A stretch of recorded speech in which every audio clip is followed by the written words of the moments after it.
How to transfer server ownership on Discord. Hello everyone, welcome back to the channel. Today I'll guide you through the steps on how you can transfer ownership of Discord server.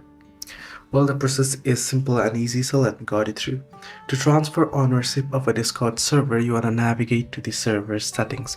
So first go ahead and open up Discord. Once you open up Discord, head over to the particular server that you own, right?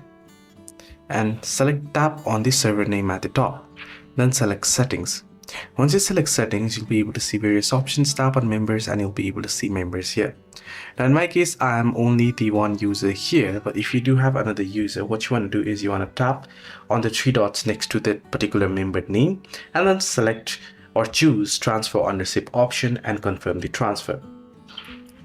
Now you'll need to acknowledge the transfer and may need to enter a verification code if MFA is enabled.